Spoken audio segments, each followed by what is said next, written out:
протези надаються безкоштовно. У влади є певний бюджет, за яким вона надає безкоштовно протези.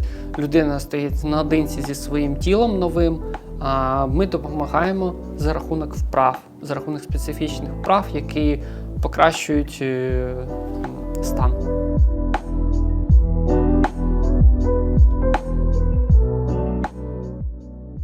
Привіт! Це проект «Свідоме волонтерство», де ми розповідаємо про корисні ініціативи, пов'язані з благодійністю та допомогою. Довгий час наша країна перебуває у стані бойових дій. І, на жаль, наші захисники та захисниці отримують такі поранення, після яких потребують довгої фізичної реабілітації. Саме на таку допомогу спрямований проект «Ігри героїв», про який розкаже наш колега та волонтер Андрій Лабунський. Андрію, привіт! Привіт! Розкажи, будь ласка, про проект «Ігри героїв». З чого взагалі все починалося? Цей проект був заснований у 2015 році.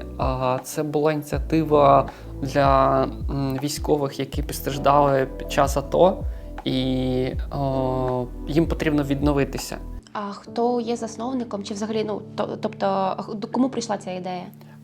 Це був Роман Лендов, він співзасновник «Ігр героїв».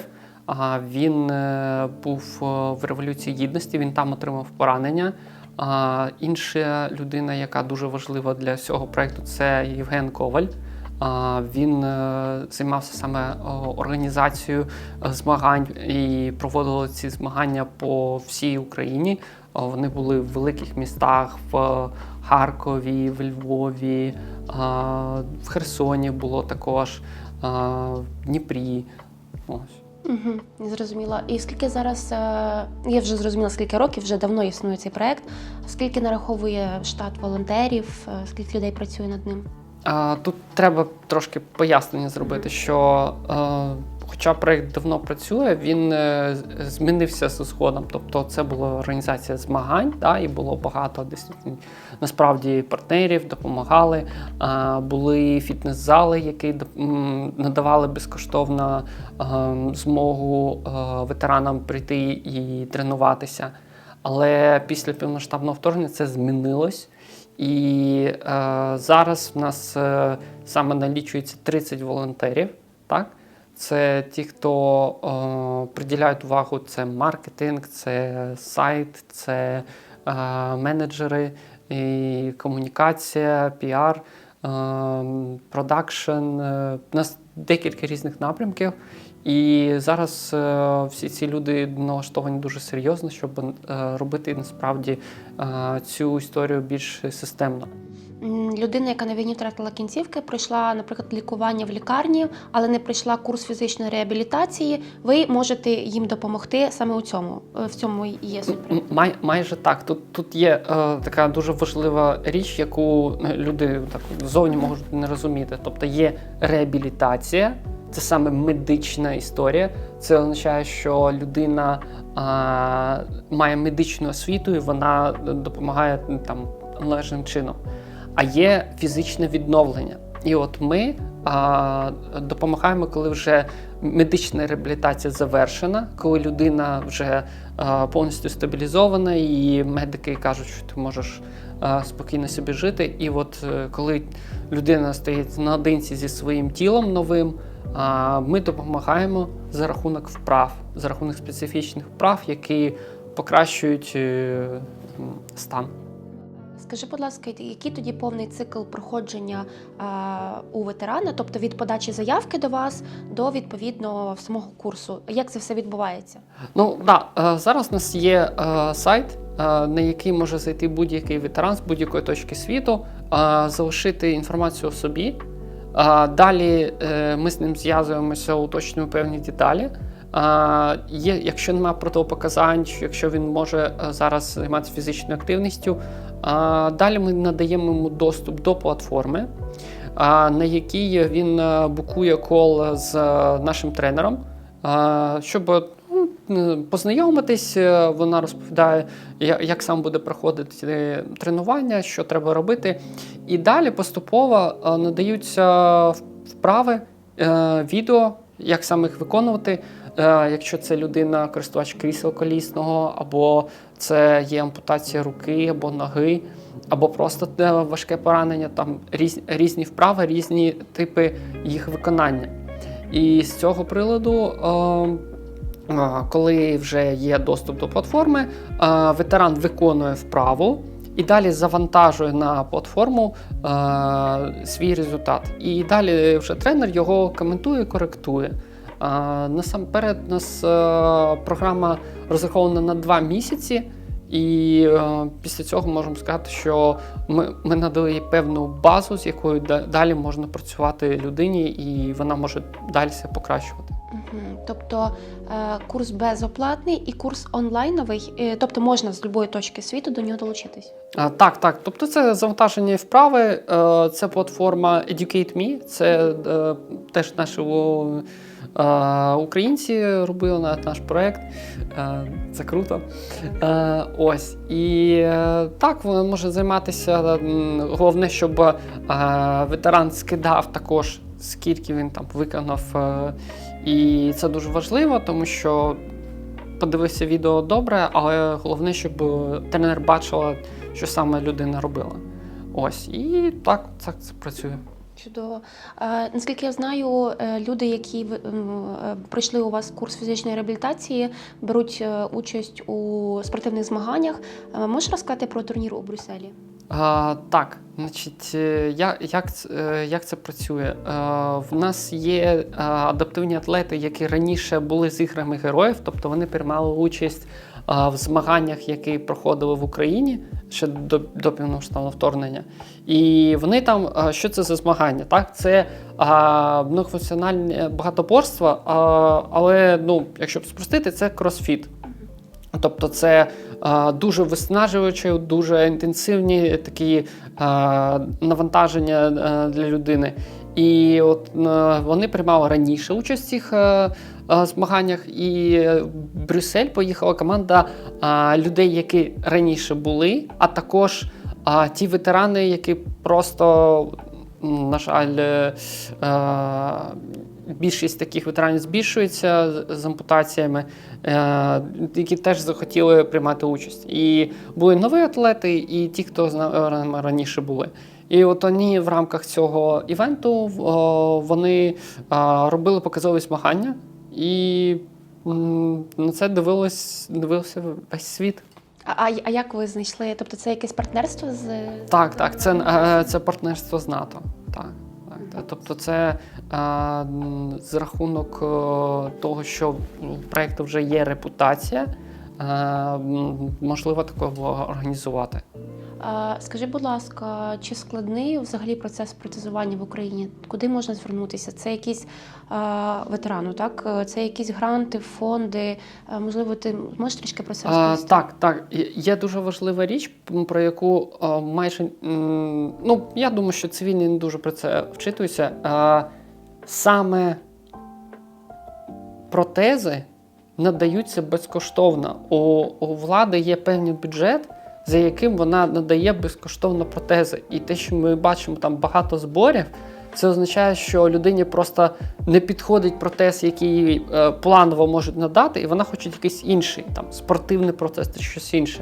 Але якщо просто казати з того, що чи надається протез людині, так, надається. Просто про це чомусь теж якось не зовсім комунікується. І ми бачимо, що йдуть збори і нічого більше. Але це трошки складніший процес.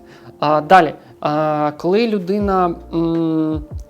Як виглядає взагалі процес? Коли людина отримала поранення, її вже стабілізували, вона вже нормально себе почуває, з'являється реабілітолог, протезист, він підготовує тіло людини, щоб вона могла оперувати цими м'язами в місті з протезом. І коли з'являється навантаження, наприклад, на нижню кінцівку і на протез, тобто спочатку важко, але потім людина адаптується і вона вже може опиратися на нього і далі ходити більш вдало.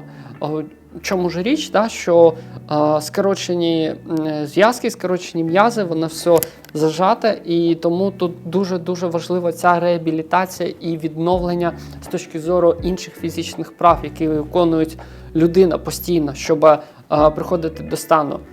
Навіть повністю здорова людина, яка не робить ніяких там вправ на розтяжіння, на зв'язки, може отримати травму просто на ровному місці. Там проходимо, там щось потягнуло і вже до лікарні. І це трапляється, тому що ми не приділяємо цьому уваги. Так ось, для людей з ампутаціями це ще більше важливо. Тобто це просто надважлива історія. Правильно робити, є така штука, як міофасціальний реліз. Це масаж за рахунок ролів, за рахунок м'ячиків, прокатувати м'язи, щоб вони були більш еластичні, щоб фасції м'язів не зліпалися. Це така тоненька тканина, там де м'язи. Ось. Тобто людина отримала протез, людина адаптувалася, як з ним ходити, і далі вже є певні вправи, які можна далі виконувати, щоб покращувати свої стабілізатори, покращувати там якісь перекоси, які з'являються з-за того, що по-іншому тіло себе поводить. Все це можна з цим працювати. Ось. І це тривалий процес. Я спілкувався з ветеранами, і вони розповідали, що що він тільки йому сказали, типу, ну, ти що трошки щось можеш робити, він одразу брав цю штуку, да, і на ній вже підтягувався. Тобто люди хочуть повертатися до повністю автономного стану. І тут неможливо переоцінити, наскільки це для них допомагає далі жити і розуміти, що робити. Так, це дуже важливо. Тобто, як я розумію, якщо людина, там їй не підходить протезування від держави, вона збирає кошти і є певні якісь приватні, напевно, вже так тоді, да, лікарні, які в цьому допомагають? Ну, так. В нас внаслідок війни, на жаль, але в нас дуже-дуже розвивається ця індустрія. Ми зараз провідні у цьому напрямку у протезуванні і тому, як з цим працювати, тому що дуже багато людей цим займаються, потрапляють у цей стан. Є центри, є той же там Superhumans, Протез Hub, є центри, які допомагають зі зборами цільовими, є центри, які дають реабілітацію. Тут багато чого є.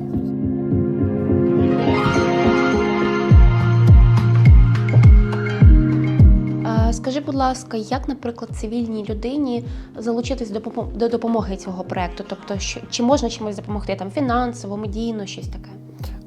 Так, стосовно підтримки ігр героїв, нам зараз надважливо, щоб якомога більше ветеранів дізнавалося про проєкт, тому що це покращить їх життя і це нічого їм не коштує.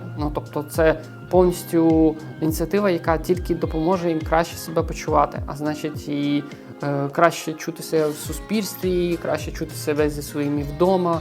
Тобто це дуже важливо. Тобто, якщо у вас є знайомі ветерани, кажіть їм, кидайте лінку на сайт, нехай реєструються, можливо, їм теж це буде корисним. Або в них є знайомі ветеранів. Це перше. Друге, з точки зору фінансової підтримки, ми скоро розмістимо на сайті цей платіжний метод, щоб можна було кошти додавати. Поки його немає, потім буде. Ось, і так, якщо ви хочете, можете також задонатити. І якщо у вас є якась специфічна експертиза, вам дуже подобається проєкт, ви можете теж зв'язатись з нами, розповісти, чим би ви хотіли допомагати, і як волонтер долучитися. Це дуже було б корисно, насправді. Дякую. Можливо, ти ще щось хочеш додати, чого ти не сказав? Якщо так, ти можеш зробити це зараз. Я хочу сказати тільки одну річ, що головна тема, яку нам треба розуміти, це оця повага до цих людей. І це те, що драйвить всю нашу команду, що ці люди захищають нас. І це щось таке маленьке, що ми можемо зробити, щоб їм зробити краще їх життя. І тому я думаю, що цей проєкт важливий з точки зору того, щоб їм було краще в суспільстві, щоб ветерани були розуміли, що ми дбаємо і ми хочемо, щоб їм було краще. Це важливо. Я тобі дуже вдячна за те, що відповів на наші питання, за твою волонтерську діяльність, за те, що ти поєднуєш її з роботою. І, друзі, ви почули найголовнішу думку про те, що потрібен розголос. Я, насправді, до Андрія не знала про цей проект і дуже жалію, що не знала. Тому, якщо ви дивитесь це відео, будь ласка, надішліть його друзям, зробіть репост. І найважливіше, якщо у вас є знайомий ветеран, чи у ваших знайомих знайомі є, будь ласка, надішліть, щоб люди просто знали, що є куди звернутися, є кому допомогти, і що ми повинні зараз цим людям, ми повинні зараз цих людей захищати в першу чергу. Тому всі описання до проекту будуть в описі під цим відео. Зберігайте, надсилайте, і ми вас чекаємо в наступних випусках і будемо говорити знову про важливі проекти. До зустрічі!